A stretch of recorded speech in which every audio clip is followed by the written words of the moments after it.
Hello everyone, this is Zaid Malik and I hope you have a wonderful day.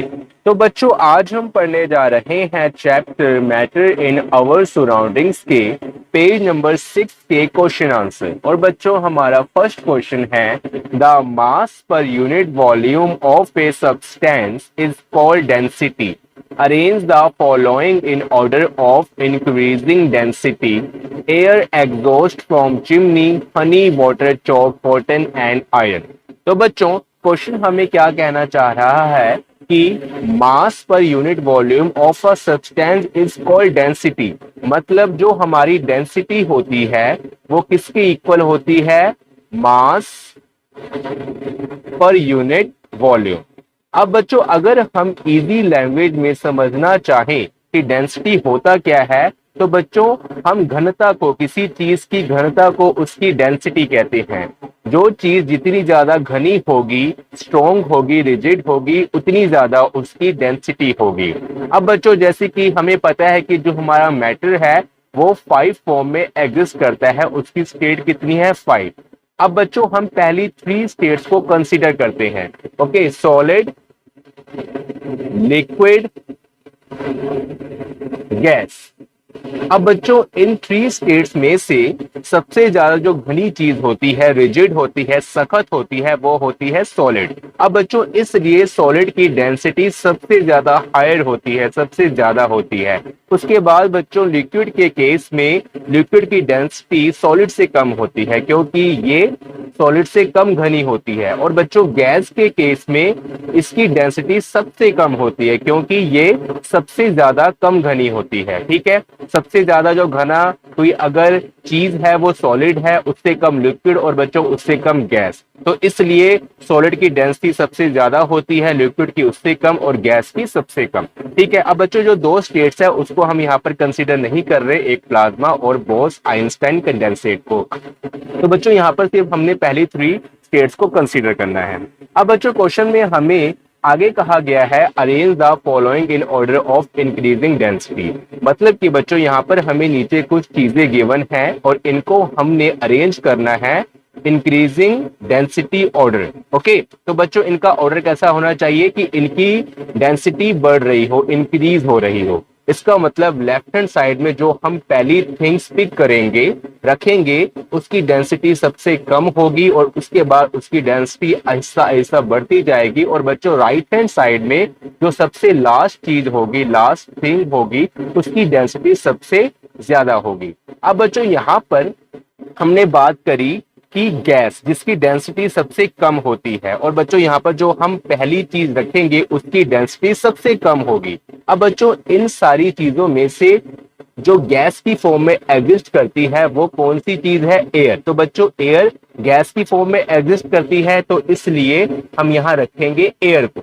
Okay, अब बच्चों हमने इसको कैसे रखना है कि इंक्रीजिंग ऑर्डर ऑफ डेंसिटी, मतलब हमने ऐसा साइन लगाना है। ठीक है, तो बच्चों इस साइन का मतलब क्या है कि डेंसिटी इंक्रीज हो रही है इस डायरेक्शन में।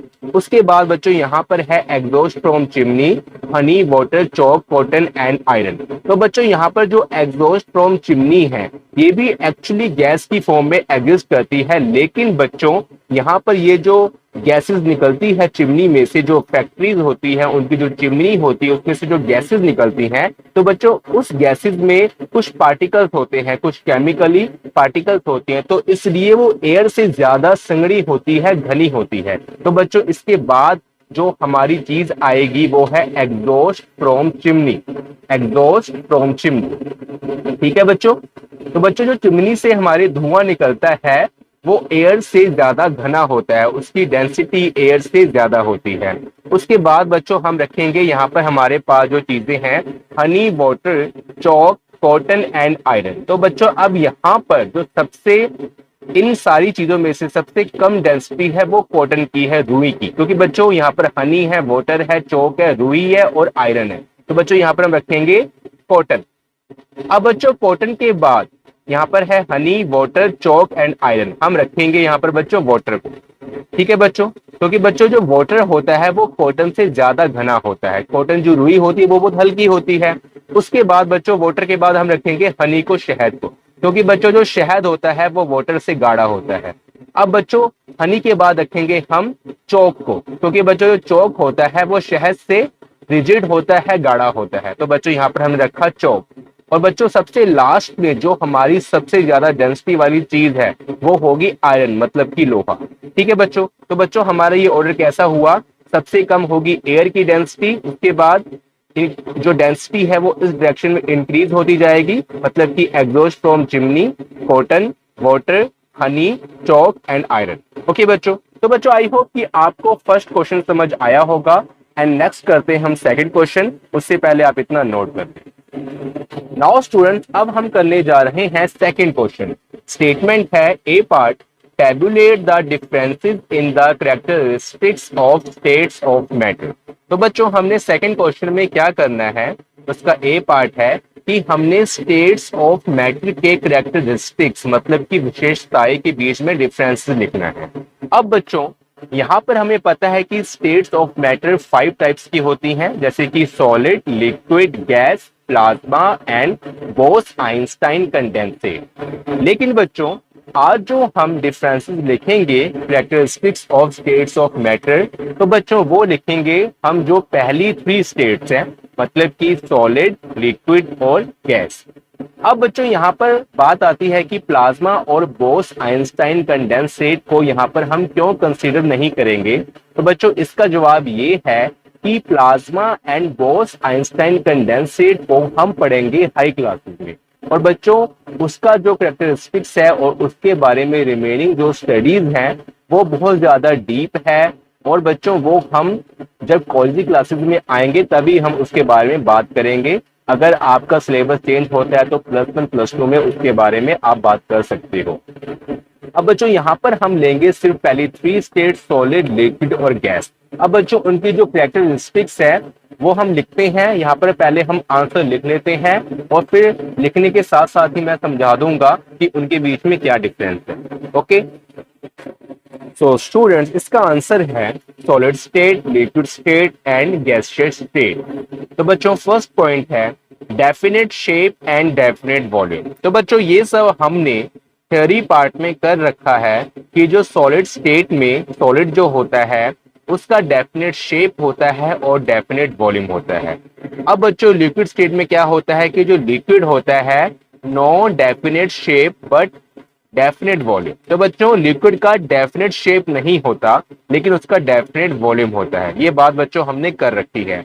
अब बच्चों गैसियस स्टेट में क्या होता है, neither definite shape nor volume. तो बच्चों गैस का ना तो डेफिनेट शेप होता है ना ही डेफिनेट वॉल्यूम होता है।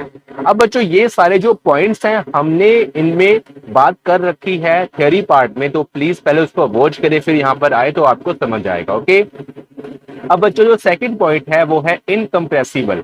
जो सॉलिड होता है वो इनकम्प्रेसिबल होता है, मतलब इसको हम आसानी से कंप्रेस नहीं कर सकते, या फिर अगर हम जितनी फोर्स लिक्विड के ऊपर या फिर जितनी फोर्स हम गैस के ऊपर लगा रहे हैं उतनी ही फोर्स अगर हम सॉलिड के ऊपर लगाए तो वो कंप्रेस नहीं हो सकता। ठीक है, तो इसलिए सॉलिड इनकम्प्रेसिबल होता है। और बच्चों लिक्विड स्टेट में क्या होता है, compressible in a small extent. तो बच्चों जो लिक्विड है वो कंप्रेस होता तो है लेकिन काफी कम मात्रा में कंप्रेस होता है। और बच्चों जो गैस होती है वो हाईली कंप्रेसिबल। गैस को बच्चों हम एक सिलेंडर के अंदर फिल कर सकते हैं, और एक सिलेंडर जो कि एक छोटा सा सिलेंडर है उसमें उसकी हम क्वांटिटी उसके वॉल्यूम से भी ज्यादा गैस उसमें अंदर हम फिल कर सकते हैं, मतलब कंप्रेस करके हम फिल कर सकते हैं। तो इसलिए बच्चों गैस हाईली कंप्रेसिबल होती है। अब बच्चों जो थर्ड पॉइंट है little space between the particles. तो बच्चों सॉलिड स्टेट में क्या होता है कि जो सॉलिड्स के पार्टिकल्स होते हैं उनके बिटवीन जो स्पेस होती है वो बहुत कम होती है। और बच्चों ये इसलिए कम होती है क्योंकि इससे सॉलिड को एक तो रिजिडनेस मिलती है और साथ साथ में उसको उसकी शेप मिलती है। अगर ये स्पेस बढ़ जाएगी, क्योंकि जब हम इसके ऊपर फोर्स लगाते हैं किसी हैमर से, अब बच्चों अगर हम किसी सॉलिड के ऊपर फोर्स अप्लाई करते हैं तो उसकी जो बिटवीन स्पेस है वो इंक्रीज हो जाती है, मतलब बॉन्डिंग टूट जाती है बिटवीन पार्टिकल्स और बच्चों सॉलिड टूट जाता है। इसलिए सॉलिड के बिटवीन जो पार्टिकल्स होते हैं, पार्टिकल के बिटवीन उनमें स्पेस बहुत कम होती है। अब बच्चों greater space between the particles, और बच्चों लिक्विड स्टेट में क्या होता है कि ग्रेटर स्पेस होती है, मतलब सॉलिड से ज्यादा स्पेस होती है। अब बच्चों गैसियस स्टेट में क्या होता है, greatest space between the particles, इसमें सबसे ज्यादा स्पेस होती है। सॉलिड एंड लिक्विड के कंपेयर गैस के जो पार्टिकल्स होते हैं उनके बिटवीन स्पेस बहुत ज्यादा होती है, ग्रेटेस्ट होती है। अब बच्चों जो फोर्थ पॉइंट है, attraction between particles are very strong. अब बच्चों अगर स्पेस कम है, ठीक है, और हमें ये भी पता है कि जो पार्टिकल्स के बिटवीन क्या होता है, कोई भी टाइप का मैटर है उनके जो पार्टिकल्स है उनके बीच में क्या होता है, फोर्स होता है, फोर्स ऑफ अट्रैक्शन। अब बच्चों यहाँ स्पेस बहुत कम है तो अट्रैक्शन बहुत ज्यादा होता है, बहुत ज्यादा स्ट्रॉन्गेस्ट होता है।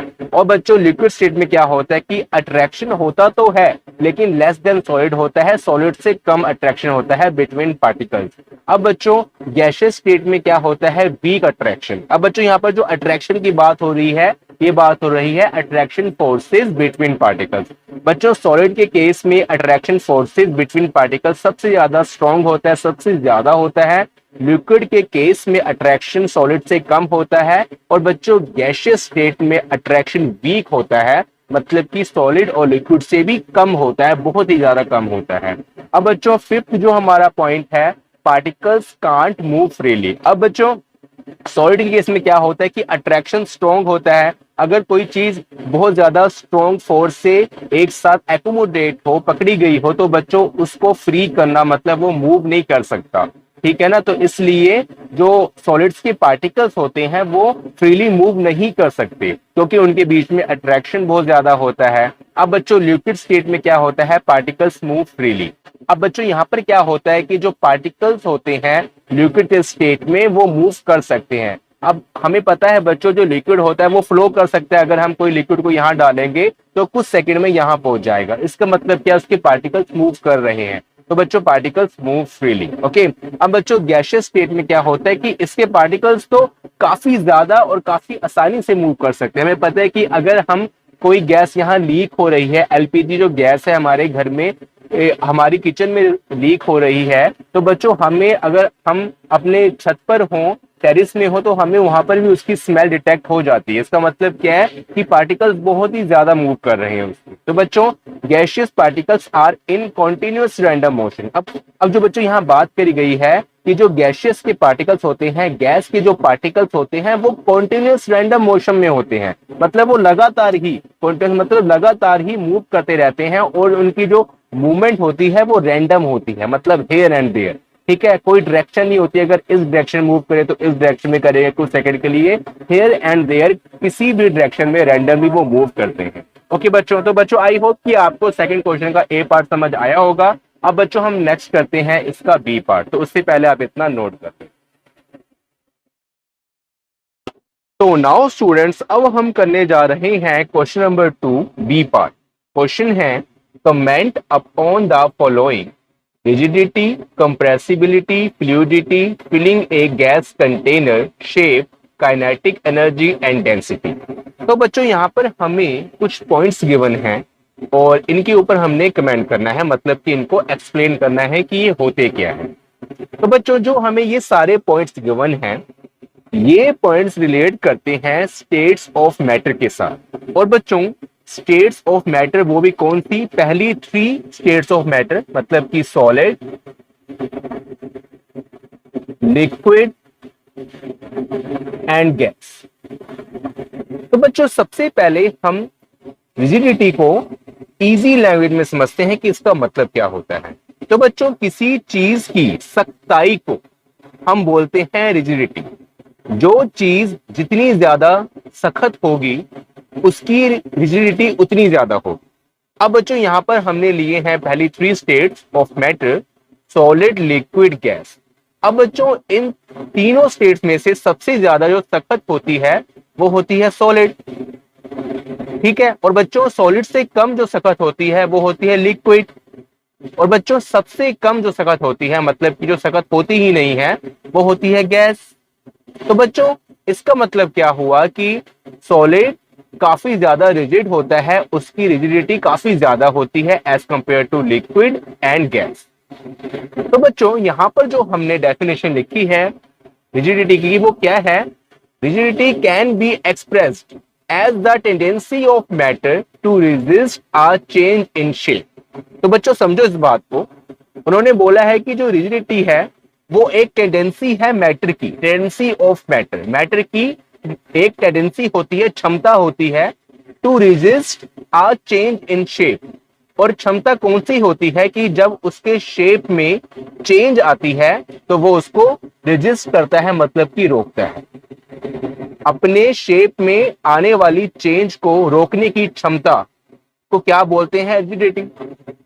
तो बच्चों यहां पर बात करी गई है शेप, और हमें पता है सॉलिड, लिक्विड और गैस में से सिर्फ सॉलिड की शेप होती है, ना तो लिक्विड की शेप होती है, ना ही गैस की शेप होती है। तो बच्चों ये जो हमारा फर्स्ट जो प्रॉपर्टी है, फर्स्ट पॉइंट है, ये रिलेट है सॉलिड के साथ। अब बच्चों यहां पर हम लेते हैं दो एग्जांपल। पहली एग्जांपल लेते हैं एक ब्रिक और दूसरी एग्जांपल लेते हैं एक रबर।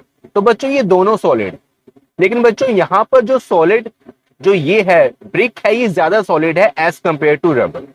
तो बच्चों अगर हम रबर के ऊपर फोर्स अप्लाई करते हैं, इसके दोनों सिरों पे, इस एंड पे और इस एंड पे, लेफ्ट राइट में अगर हम फोर्स अप्लाई करते हैं तो बच्चों रबर की जो शेप है वो चेंज हो जाएगी।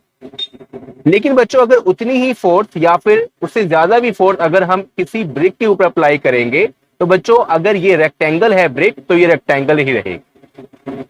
ठीक है, तो बच्चों इसका मतलब क्या हुआ कि जो ब्रिक है वो रबर से ज्यादा रिजिड है, उसकी रिजिडिटी काफी ज्यादा है, इसलिए वो रेजिस्ट कर रही है क्या? अपने शेप में होने वाली चेंज। ठीक है बच्चों, आई होप कि आपको समझ आया होगा। अब बच्चों जो हमारा सेकंड पॉइंट है, सेकंड प्रॉपर्टी है, वो है कंप्रेसिबिलिटी। किसी चीज को कंप्रेस करने की क्षमता जो होती है, एबिलिटी जो होती है, उसको हम बोलते हैं कंप्रेसिबिलिटी। तो बच्चों अब जो कंप्रेसिबिलिटी है वो भी सॉलिड, लिक्विड और गैस के साथ रिलेट करता है, क्योंकि बच्चों अगर चीज जितनी ज्यादा सख्त होगी उसको कंप्रेस करना, दबाना उतना ज्यादा मुश्किल होगा। तो बच्चों जो चीज कम रिजिड होगी उसको कंप्रेस करना उतना ज्यादा इजी होगा। तो बच्चों इस केस में क्या होगा कि सॉलिड को हम सबसे कम, या फिर हम कह सकते हैं कि नेग्लिजिबल, ना के बराबर हम कंप्रेस कर सकते हैं। ठीक है, अब बच्चों बात आती है लिक्विड और गैस की। तो बच्चों हम लिक्विड को स्मॉल एक्सटेंट में, कम मात्रा में कंप्रेस कर सकते हैं, लेकिन बच्चों जो गैस है वो तो रिजिड होता ही नहीं है, तो बच्चों इसको हम इन अ लार्ज एक्सटेंट हम कंप्रेस कर सकते हैं। अब बच्चों जब हम कंप्रेस करते हैं किसी भी मैटर को तो उसकी शेप भी चेंज होती है, आई एम सॉरी शेप नहीं, उसकी जो लुक होती है, उसकी जो फॉर्म होती है वही चेंज हो जाती है। तो बच्चों यहां पर जो कंप्रेसिबिलिटी की हमने डेफिनेशन लिखी है, हम पढ़ते हैं इसको। Compressibility is the ability to reduce to a lower volume when force is applied. तो बच्चों इसका मतलब क्या है कि कंप्रेसिबिलिटी एक एबिलिटी होती है, किसकी? एक मैटर की। एबिलिटी का मतलब योग्यता होती है कि वो उसका जो वॉल्यूम है वो रिड्यूस हो जाता है। रिड्यूस क्या होता है कि अगर उसका हायर वॉल्यूम है, मान लो कि एक यहां पर सिलेंडर है हमारे पास और इसमें यहां पर एक पिस्टन लगा हुआ है, ये पिस्टन है, ओके, ये पिस्टन है और बच्चों ये सिलेंडर है। अब बच्चों हम मान लेते हैं कि सिलेंडर के अंदर यहां सारे में गैस भरी हुई है। जब बच्चों हम ये पिस्टन के ऊपर फोर्स लगाएंगे तो बच्चों ये जो गैस इतने एरिया को ऑक्यूपाई करके बैठी हुई है, इतने एरिया को, तो बच्चों थोड़ी देर बाद क्या होगा कि नेक्स्ट स्टेप में क्या होगा कि जब पिस्टन के ऊपर हम फोर्स लगाएंगे, पिस्टन यहां पर आ गया, तो बच्चों ये जो गैस है जो इतने एरिया में है वो बच्चों इतने एरिया में समा जाएगी, मतलब कि वो कंप्रेस हो। ठीक है ना, तो बच्चों यही है कि compressibility is the ability to reduce to a lower volume. अब बच्चों इस केस में क्या था कि इसका वॉल्यूम ज्यादा था, इसने ज्यादा स्पेस सिलेंडर के अंदर ऑक्यूपाई किया था, लेकिन बच्चों जब हमने ये पिस्टन के ऊपर फोर्स लगाया तो इसका वॉल्यूम रिड्यूस हो गया, इसका वॉल्यूम कम हो गया। ठीक है ना, और बच्चों व्हेन फोर्स इज अप्लाइड, ठीक है, जब हमने फोर्स अप्लाई की। ओके, अब बच्चों जो नेक्स्ट पॉइंट है हमारा फ्लूइडिटी। तो बच्चों ये जो फ्लूइडिटी है ये हमारा रिलेट करता है लिक्विड के साथ। अब बच्चों फ्लूइड का मतलब क्या होता है? बहना, फ्लो करना। ठीक है, फ्लूइडिटी। अब बच्चों जो फ्लूइड होता है वो लिक्विड की प्रॉपर्टी होती है, ठीक है ना। तो बच्चों फ्लूइडिटी क्या होता है? Fluidity is the ability to flow, ये योग्यता होती है किसी मैटर की फ्लो करने की। तो बच्चों जो फ्लो करता है वो लिक्विड ही करता है। ठीक है ना। अब बच्चों आप कहेंगे कि जो गैस है वो भी फ्लो करता है, तो बच्चों गैस फ्लो नहीं करता। जो गैस की प्रॉपर्टी है उसको हम कहते हैं मूव करना, उसके पार्टिकल्स मूव करते हैं रैंडम डायरेक्शन में हियर टू देयर। ओके, लेकिन बच्चों जो हमारा लिक्विड होता है वो फ्लो करता है। ओके, अब बच्चों नेक्स्ट पॉइंट है by filling a gas container. ठीक है, इतना बड़ा पॉइंट है। यहां था फ्लूइडिटी, अब है by filling a gas container. तो बच्चों इसका मतलब क्या है? Which mean the attainment of shape of the container by gas. अब बच्चों इसका मतलब ये समझे कि हमारे पास यहां पर एक सिलेंडर है। ओके, ये हमारा एक सिलेंडर है और यहां पर एक पिस्टन लगा है। अब बच्चों यहां पर हम इसके अंदर गैस पुट कर रहे हैं। यहां पर मान लो कि एक यहां पर जगह है, ठीक है, और इससे हम यहां पर पंप लगा के गैस पुट कर रहे हैं। तो बच्चों ये जो कंटेनर में जैसे गैस जाएगी, हम फिल करेंगे, तो बच्चों जैसी शेप है कंटेनर की, ये जो गैस है जो इसके अंदर जा रही है कंटेनर की शेप को अटेन कर लेगी, उसी शेप को ऑक्यूपाई कर लेगी। अगर बच्चों मान लो ये सिलेंडर हमारा राउंड होता, कुछ एस टाइप का सिलेंडर होता और इसका यहाँ पिस्टन लगा होता, तो बच्चों वही गैस, यही गैस अगर इसमें हम निकाल के इस सिलेंडर के अंदर भरे, तो बच्चों ये राउंड शेप को अटेन कर लेगी। तो बच्चों by filling a gas container का मतलब क्या होता है कि attainment of shape of the container by gas, मतलब गैस के द्वारा कंटेनर जिसमें हम गैस को फिल कर रहे हैं उसकी शेप को अटेन करना, एक्वायर करना, ऑक्युपाई करना। ओके, तो बच्चों नेक्स्ट पॉइंट है shape define a definite boundary. तो बच्चों शेप का मतलब क्या होता है? तो बच्चों जो शेप की प्रॉपर्टी में, जैसे कि मैंने बताया था आपको कि वो सिर्फ सॉलिड के साथ रिलेट करती है, क्योंकि लिक्विड और गैस की कोई शेप नहीं होती। तो बच्चों शेप का मतलब क्या होता है? Define a definite boundary. अब बच्चों डेफिनेट बाउंड्री को ये रिप्रेजेंट करती है। मान लो कि हमारे पास एक ब्रिक है जो कि एक रेक्टेंगल है। तो बच्चों अगर हम इसकी शेप की बात करते हैं तो इसका मतलब क्या होता है कि इसकी एक डेफिनेट हद है, इसकी एक डेफिनेट बाउंड्री है। ओके, अब बच्चों नेक्स्ट जो हमारा पॉइंट है वो है काइनेटिक एनर्जी। तो बच्चों काइनेटिक एनर्जी क्या होता है? Is the energy possessed by a particle of matter due to its motion. तो बच्चों काइनेटिक एनर्जी एक ऐसी एनर्जी होती है जो कि मैटर के पार्टिकल्स के द्वारा प्रोसेस्ड किया जाता है। तो बच्चों ये जो प्रोसेस्ड है ये ऐसे नहीं होगा, इसकी स्पेलिंग होगी, मैं यहां पर लिख देता हूं, थोड़ी मैंने गलत लिख दी है, POSSEED। ठीक है, प्रोसेस्ड। ओके, तो बच्चों kinetic energy is the energy processed bye a particle of matter, मतलब मैटर के पार्टिकल के द्वारा एनर्जी जो प्रोसेस्ड की जाती है ड्यू टू इट्स मोशन, कि जब वो मूव करता है। या फिर बच्चों हम इजी लैंग्वेज में ये कह सकते हैं कि जो हमारे पार्टिकल्स होते हैं मैटर के, वो मूव करते हैं और उनको मूव करने के लिए जिस एनर्जी की रिक्वायरमेंट होती है उसी एनर्जी को हम बोलते हैं काइनेटिक एनर्जी। जैसे कि बच्चों एक गाड़ी को चलने के लिए पेट्रोल या डीजल की जरूरत है, तो बच्चों जितना ज्यादा डीजल और पेट्रोल उस गाड़ी की टैंकी में होगा उतनी देर तक और उतना ज्यादा वो चलेगी। तो बच्चों यहाँ पर जो पेट्रोल और डीजल है इसका मीन क्या है? Kinetic energy. ठीक है, तो बच्चों यहाँ पर भी यही है कि जितनी ज्यादा किसी मैटर की, या फिर बच्चों हम कह सकते हैं कि किसी मैटर के पार्टिकल्स की काइनेटिक एनर्जी होगी, उतना ज्यादा वो मूव करेंगे, उतना ज्यादा वो मोशन करेंगे। ओके, अब बच्चों जो लास्ट पॉइंट है वो है डेंसिटी। तो बच्चों डेंसिटी का मतलब क्या होता है? और ये पॉइंट हमने पहले ही पढ़ा था। इसका मतलब बच्चों होता है मास पर यूनिट वॉल्यूम। डेंसिटी का मतलब क्या होता है?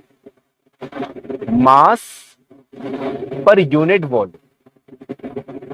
ठीक है, तो बच्चों जो डेंसिटी है मैंने बताया था कि किसी चीज की, वो चीज कितना घना है उसकी एबिलिटी को, उसकी टेंडेंसी को वो रिप्रेजेंट करती है।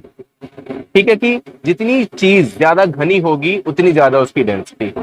अब बच्चों यहाँ पर सॉलिड, लिक्विड और गैस के केस में सॉलिड सबसे ज्यादा घना होता है। ठीक है ना, सॉलिड बहुत ज्यादा घना होता है, तो बच्चों इसकी जो डेंसिटी है वो सबसे ज्यादा होगी यहाँ पर। ठीक है, इन तीन केसेस में। लेकिन बच्चों जो लिक्विड है वो सॉलिड से कम घना होता है। ठीक है ना, जो चीज जितनी ज्यादा सख्त होगी उतनी ज्यादा वो घनी होगी। ठीक है, और बच्चों जो लिक्विड है वो कम घना होता है। इसका मतलब बच्चों क्या होता है कि उसकी density as compare to solid कम होती है। लेकिन बच्चों जो गैस होता है वो, उसके जो पार्टिकल्स होते हैं वो काफी दूर दूर होते हैं, बहुत विरले होते हैं। तो बच्चों इसका मतलब क्या हुआ कि गैस की डेंसिटी सबसे कम होती, क्योंकि वो घनी नहीं होती गैस। ठीक है, तो बच्चों आई होप कि आपको क्वेश्चन नंबर 2 का बी पार्ट समझ आया होगा। अब बच्चों नेक्स्ट करते हैं हम क्वेश्चन नंबर 3, तो उससे पहले आप इतना नोट करें। तो नाउ स्टूडेंट्स, अब हम करने जा रहे हैं question number 3। Give reasons. A gas fills completely the vessel in which it is kept. मतलब कि बच्चों, गैस को जिस वेसल में रखा जाता है, गैस उसको कंप्लीटली फिल कर लेती है। तो बच्चों ऐसा क्यों होता है, हमने इसका रीजन बताना है। तो बच्चों सबसे पहले हम क्वेश्चन को समझते हैं। मान लो बच्चों यहां पर हमारे पास दो सिलेंडर, मतलब कि दो वेसल।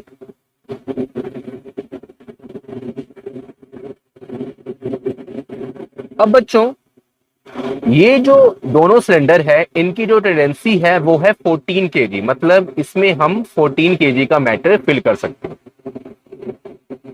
मान लो बच्चों इस सिलेंडर के अंदर हम फिल करेंगे 1 केजी किसी भी टाइप की गैस को, और बच्चों इस सिलेंडर के अंदर हम फिल करेंगे 1 केजी वाटर। ठीक है, here water and here gas. तो बच्चों आप देखना कि जिस सिलेंडर के अंदर हमने वाटर को फिल किया है, तो बच्चों वो वाटर जो 1 केजी है वो कहीं ना कहीं सिर्फ इतना वॉल्यूम ऑक्युपाई करेगा, इतनी जगह को घेरेगा। लेकिन बच्चों 1 केजी जो गैस है वो अगर हम एनालाइज करते हैं, इसको चेक करते हैं, तो बच्चों वो इस सिलेंडर के अंदरूनी सारे हिस्से में फैल जाएगी, सारे हिस्से में वो मौजूद होगी अगर इसको हम चेक करेंगे। तो बच्चों ऐसा क्यों होता है कि वो 1 केजी जो गैस है वो सारे हिस्से में फैल गई, लेकिन जो 1 केजी वाटर है उसने सिर्फ इतना सा जो स्पेस है, जो वॉल्यूम है ऑक्युपाई किया, और बाकी सारा एम्प्टी पड़ा है। बच्चों ऐसा क्यों होता है, गैस के केस में ऐसा क्यों होता है, हमने बताना है। तो बच्चों देखें, हमें पता है कि जो गैस है वो पार्टिकल से मिलकर बनी है, और उनके बिटवीन जो पार्टिकल्स होते हैं,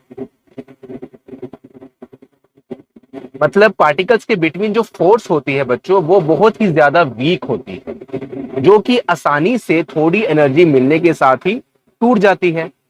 अब बच्चों जो वो अट्रैक्शन फोर्स जब वो टूट जाएगी, ब्रेक होगी, तो ये जो सब पार्टिकल्स है गैस के बच्चों, वो फ्री हो जाएंगे और वो here and there random motion में मूव करेंगे। तो बच्चों यही रीजन है कि यहां पर भी जो पार्टिकल्स हैं गैस के, उनके बिटवीन जो फोर्स है वो बहुत ज्यादा वीक है। इसलिए बच्चों जो गैस के पार्टिकल्स हैं वो हर जगह मूव करते हैं, उन्हें कोई रोक टोक नहीं होती। लेकिन बच्चों वाटर के केस में इनकी जो फोर्स है वो गैस से थोड़ी सी स्ट्रॉन्ग है, इसके जो पार्टिकल्स के बिटवीन फोर्स है वो गैस से स्ट्रॉन्ग है। तो बच्चों ये फिर इसीलिए यही रीजन है कि सिर्फ इतना सा स्पेस ही ऑक्युपाई करते हैं।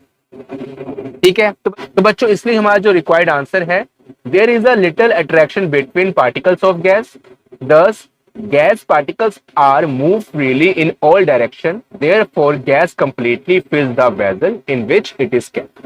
तो बच्चों आई होप कि आपको थर्ड क्वेश्चन का ए पार्ट समझ आया होगा। अब बच्चों हम करते हैं नेक्स्ट बी पार्ट, तो उससे पहले आप इतना नोट करें। नाउ स्टूडेंट्स, क्वेश्चन नंबर 3 का बी पार्ट है, a gas exert pressure on the walls of the container.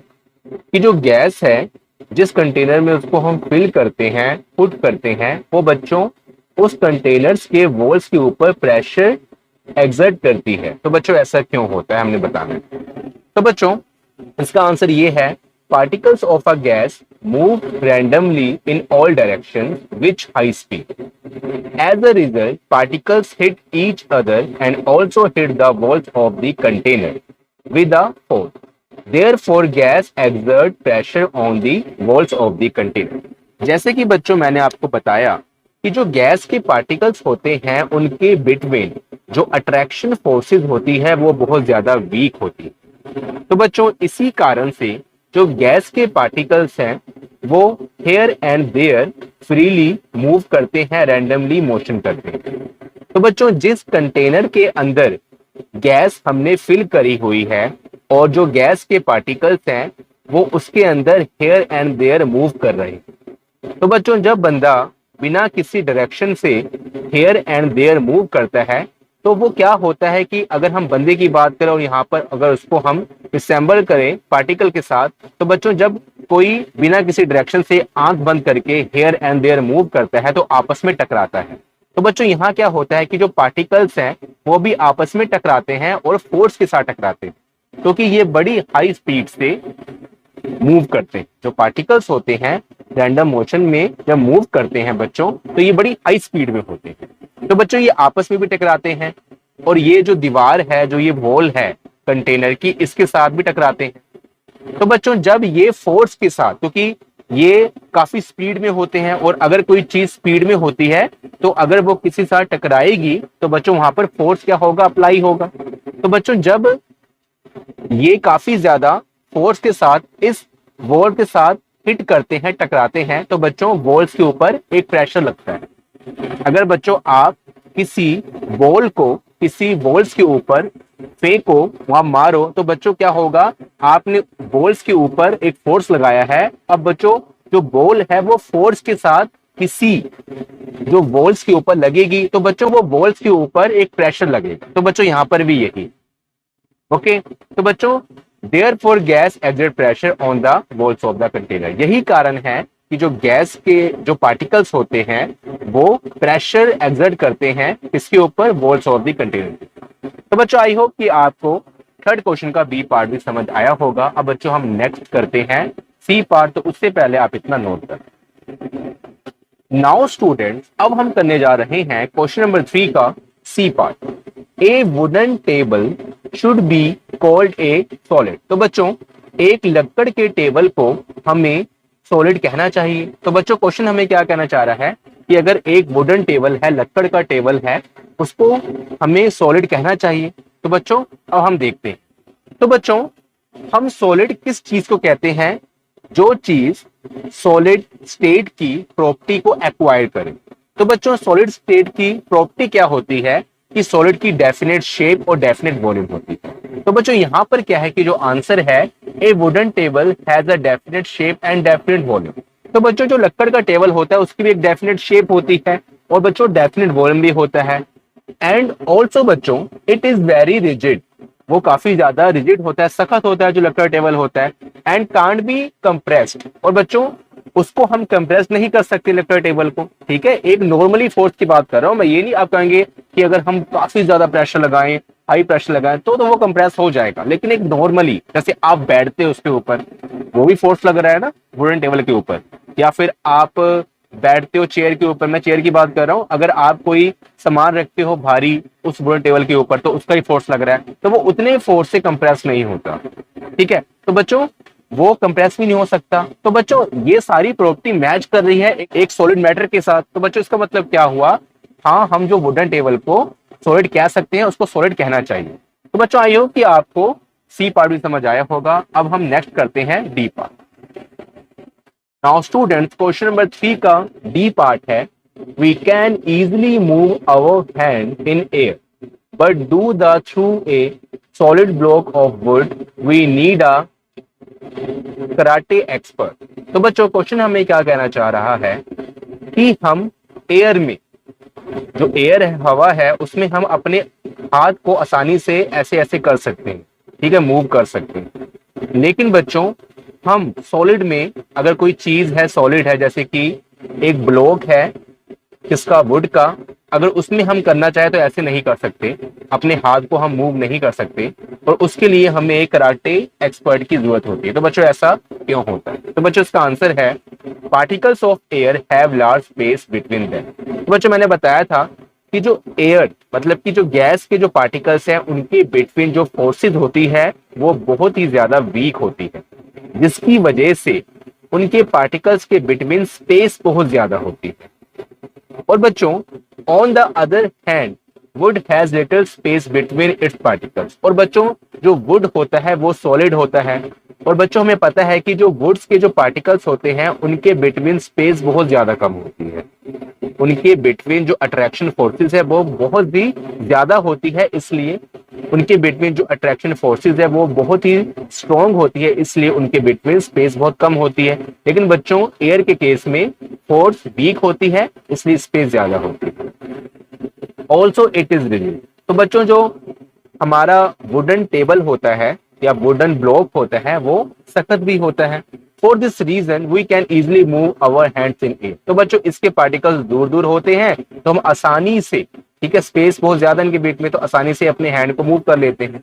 लेकिन बच्चों वुडन के केस में, जो वुड का ब्लॉक है, इसके केस में पार्टिकल्स बहुत नियरेस्ट हैं, तो बच्चों हम अपने हैंड को मूव नहीं कर सकते।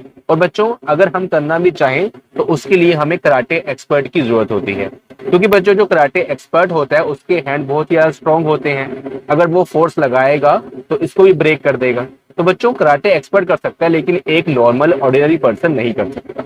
ओके, तो बच्चों आई होप कि आपको क्वेश्चन नंबर 3 भी समझ आया होगा। अब बच्चों हम नेक्स्ट करते हैं, तो उससे पहले अब इतना नोट करते हैं। तो नाउ स्टूडेंट्स, अब हमारा यहाँ पर एक 4th क्वेश्चन है, liquid generally have lower density as compare to solids, but you must have observe that ice floats on water, find out why. तो बच्चों हमें पता है कि जो लिक्विड है उसकी डेंसिटी सॉलिड से कम होती है, मतलब कि सॉलिड ज्यादा डेंस होता है एज कंपेयर टू लिक्विड। हमने ये बताया था, क्योंकि जो सॉलिड है वो ज्यादा रिजिड होता है, इसलिए उसकी जो डेंसिटी है वो संघना घना ज्यादा होता है। अब बच्चों यहाँ पर एक केस हमने ये देखा होगा आपने भी, कि जो आइस है, आइस जो कि वाटर को कोल्ड करके ही आइस बनता है, लेकिन बच्चों जो आइस है वो सॉलिड फॉर्म, लेकिन जो आइस है वो फ्लोट करता है वाटर के ऊपर, मतलब वाटर के ऊपर तैरता है। तो बच्चों ऐसा क्यों होता है? लेकिन बच्चों ऐसा होना चाहिए कि जो आइस है वो सॉलिड है, वो डूब जाना चाहिए पानी के अंदर, लेकिन वो तैरता है वाटर के ऊपर। तो बच्चों ऐसा क्यों होता है? ठीक है, अब बच्चों देखें, मान लें हमने यहाँ पर, मान लो कि ये बोतल है और इसके अंदर 1 गिलास वाटर है, 10 ग्राम मान लो पानी है इसके अंदर, 10 ग्राम क्या, हाँ मान लो एक ऐसा हमारे पास कोई बर्तन है, उसके अंदर 10 ग्राम पानी है, और उससे हमने उसको कोल्ड किया फ्रीजर के अंदर, और उसको हमने आइस में कन्वर्ट किया। मान लो कि ये आइस में कन्वर्ट हो गया। ओके, अब बच्चों जो डेंसिटी का फॉर्मूला होता है, डेंसिटी वो होता है बच्चों मास अपॉन वॉल्यूम। बच्चों इसका मतलब क्या है कि जो डेंसिटी है वो मास के डायरेक्टली प्रोपोर्शनल है और वॉल्यूम के इनवर्सली प्रोपोर्शनल है। इसका मतलब बच्चों क्या है कि अगर मास बढ़ेगा तो डेंसिटी भी बढ़ेगी, लेकिन बच्चों अगर वॉल्यूम बढ़ेगा तो डेंसिटी घटेगी। ठीक है, तो बच्चों ऐसे हम लिख सकते हैं कि जो डेंसिटी है वो मास के डायरेक्टली प्रोपोर्शनल है। तो बच्चों ये डायरेक्टली प्रोपोर्शनल का साइन है, और डेंसिटी वॉल्यूम के इनवर्सली प्रोपोर्शनल है। ठीक है, तो बच्चों 1 अपॉन वॉल्यूम, और यहां पर मैंने साइन लगाया, इसका मतलब क्या है, इनवर्सली प्रोपोर्शनल। अगर वॉल्यूम बढ़ेगा तो डेंसिटी कम होगी, अगर बच्चों डेंसिटी बढ़ेगी वॉल्यूम कम होगा, और अगर मास बढ़ेगा तो डेंसिटी बढ़ेगी। मतलब ये तो एक जैसे ही है कि अगर इसको हम बढ़ाएंगे, मास को, इसका वेट बढ़ाएंगे तो डेंसिटी बढ़ जाएगी, लेकिन बच्चों अगर उसका हम वॉल्यूम बढ़ाएंगे, मतलब स्पेस ज्यादा कर देंगे, तो बच्चों डेंसिटी कम हो जाएगी। तो बच्चों यहां पर यही है कि जो आइस है, आइस फ्लोट है, इसका वॉल्यूम ज्यादा होता है एज कंपेयर टू वाटर। तो बच्चों अगर हमने 10 ग्राम वाटर लिया तो बच्चों वो इतना स्पेस ऑक्युपाई करेगा। वाटर तो बच्चों आपको पता है कि काफी कम स्पेस ऑक्युपाई करता है, लेकिन बच्चों जब वो आइस में कन्वर्ट होता है तो वो ज्यादा स्पेस ऑक्युपाई करता है, मतलब कि उसका जो वॉल्यूम है वो इंक्रीज हो जाता है, और बच्चों डेंसिटी कम हो जाती है। इसका मतलब बच्चों क्या है कि वाटर की जो डेंसिटी है, आई एम सॉरी, आइस की जो डेंसिटी है वो वाटर के कंपेयर कम होती। अगर बच्चों डेंसिटी कम होगी, इसका मतलब ये हुआ कि जो आइस के जो पार्टिकल्स हैं उनके बिटवीन जो फोर्सेस है वो वीक होगी, मतलब कि वो थोड़ा दूर दूर होंगे। ठीक है, इतना भी ज्यादा दूर नहीं होंगे गैस के कंपेयर, लेकिन वो होंगे दूर। तो बच्चों यही रीजन है कि जो ये आइस है उनके बिटवीन जो पार्टिकल्स हैं वो काफी दूर दूर है, उनके बीच में स्पेस ज्यादा है एज कंपेयर टू वाटर जिसमें वो फ्लोट कर रहा है। तो इसलिए बच्चों यही रीजन है कि जो आइस है वो वाटर में फ्लोट करता है। ओके, अब बच्चों इसको हम कैसे लिखेंगे, तो उससे पहले आप इतना नोट कर लें, फिर हम आगे बात करें। तो स्टूडेंट्स इसका आंसर हमने ये लिखा है, the mass per unit volume of a substance is called density, that is density equal to mass upon volume. As the volume of the substance increases, its density decreases. Though ice is a solid, it though ice is a solid, it has large number of empty space between its particles. The space are larger as compared to the space present between the particles of water. Hence, the density of ice is less than that of water. A substance with lower density than water can float on water. Therefore, ice floats on water. तो बच्चों, जो जो बातें मैंने आपको बताई थी वही बातें मैंने यहाँ पर लिख दी हैं, ठीक है। और आई होप कि आपको ये फोर्थ क्वेश्चन भी समझ आया होगा। तो बच्चों, आज का लेक्चर हम यहीं फिनिश करते हैं। और अगर आपको वीडियो से कुछ बेनिफिट हुआ हो तो प्लीज वीडियो को लाइक करें, अपने फ्रेंड्स के साथ इस वीडियो को शेयर करें। और अगर आपने अभी तक हमारे चैनल को सब्सक्राइब नहीं किया है तो सब्सक्राइब कर लें और साथ में लगा जो बेल का आइकन है उसको भी प्रेस कर दें, ताकि अगर हम कोई भी न्यू वीडियो अपलोड करें उसकी नोटिफिकेशन आप तक पहुंच जाए। तो बच्चों, मिलते हैं फिर नेक्स्ट वीडियो में। तब तक अपना ख्याल रखना। Take care, bye.